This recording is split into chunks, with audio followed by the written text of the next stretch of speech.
السلام علیکم ورحمۃ اللہ وبرکاتہ نحمده ونصلی علی رسولہ الکریم اما بعد فاعوذ باللہ من الشیطان الرجیم بسم اللہ الرحمن الرحیم قل اللہم مالک الملک تؤتی الملک من تشاء وتنزع الملک ممن تشاء وتعز من تشاء وتذل من تشاء بیدک الخیر انک علی کل شیء قدیر۔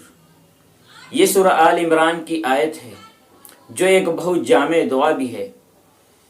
اللہ تعالیٰ نے اس میں دعا کے آداب سکھائے کہ اللہ کو پکارتے وقت، اللہ سے فریاد کرتے وقت اللہ کی بڑائی اور کبریائی بیان کرنا چاہیے، اس کی حمد و ثنا بیان کرنا چاہیے۔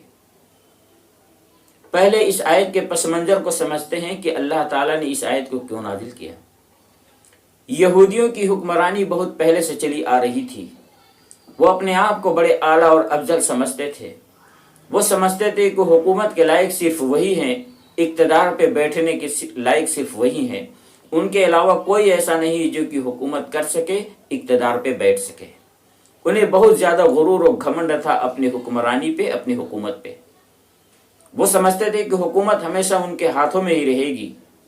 جنگ خندق کے موقع پر جب مسلمان خندق کھود رہے تھے، خندق یعنی وہ گڈھا کھودتے تھے تاکہ دشمن ادھر سے ادھر نہ آ سکے، تو یہ ان کا مذاق اڑاتے تھے، کہتے تھے کہ ان کے پاس کھانے کو کچھ ہے نہیں اور نہیں جنگ میں استعمال کے لیے اسلحے ہیں، یہ خندق کھود رہے ہیں اپنے بچاؤ کے لیے۔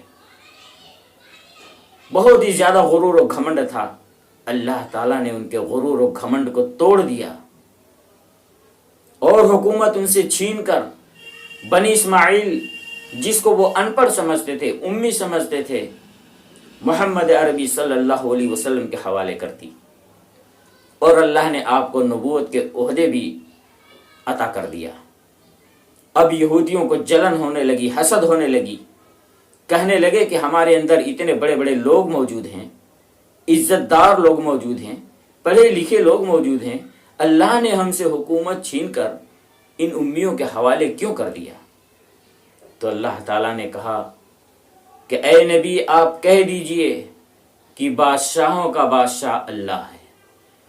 اللہ جسے چاہتا ہے حکومت ادا کرتا ہے، بادشاہت ادا کرتا ہے، اور جسے چاہتا ہے بادشاہت چھین لیتا ہے۔ اللہ جسے چاہتا ہے ذلیل کر دیتا ہے، اور اللہ جسے چاہتا ہے عزت دیتا ہے۔ ساری کی ساری بھلائیاں اللہ کے قبضے قدرت میں ہے۔ بے شک اللہ بہت ہی قدرت والا ہے۔ مال و دولت تو اللہ نے قارون کو بھی دیا تھا، اس کے اندر بھی غرور و گھمنڈ آ گیا۔ اللہ تعالیٰ نے مال و دولت سمیت، خزانے سمیت اس کو زمین میں دھنسا دیا۔ اللہ نے مال و دولت فرعون کو بھی دیا تھا، اس کے اندر بھی غرور و گھمنڈ آیا۔ اللہ نے اسے دریا میں ڈبو دیا، اس کو نہ زمین نے قبول کیا اور نہ پانی نے۔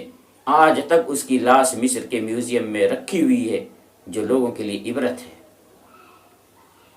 یہ اللہ کی قدرت ہے کہ اللہ جسے چاہے پل بھر میں اتنا دولت دے دے کہ گننے سے گنے نہ جائیں، اور اگر چاہے تو پل بھر میں کسی کو ایسا بنا دے کہ اسے 2 وقت کی روٹی نصیب نہ ہو۔ یہ اللہ کی قدرت ہے۔ اللہ جسے مال و دولت دیتا ہے اسے مال و دولت دے کر کے آزماتا بھی ہے۔ انسان جو مال و دولت کماتا ہے صرف اسی کا نہیں ہے، اس میں بہت سارے لوگوں کے حقوق ہیں۔ اگر ان کے حقوق کی ادائیگی نہیں کرتا ہے تو اللہ کل قیامت کے دن پوچھے گا کہ میں نے تجھے مال و دولت دیا تھا، تو نے اسے کہاں خرچ کیا؟ اللہ جسے مال و دولت چھین لیتا ہے اسے بھی آزماتا ہے کہ آیا یہ اللہ نے جو اسے 1 وقت کی روٹی نصیب کی تھی، اس پہ اللہ کا شکر ادا کرتا ہے یا لان تان کرتا ہے؟ اللہ مال و دولت دے کر کے بھی آزماتا ہے، مال و دولت لے کر کے بھی آزماتا ہے۔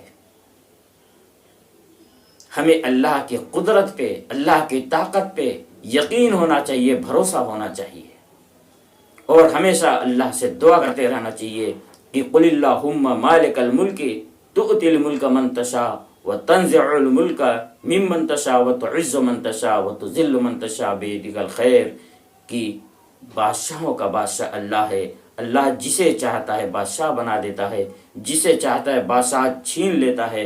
اللہ جسے چاہتا ہے عزت دیتا ہے اور جسے چاہتا ہے ذلیل کر دیتا ہے۔ ساری کی ساری بھلائیاں اللہ کی ہی قبض قدرت میں ہے۔ اللہ بہت ہی قدرت والا ہے۔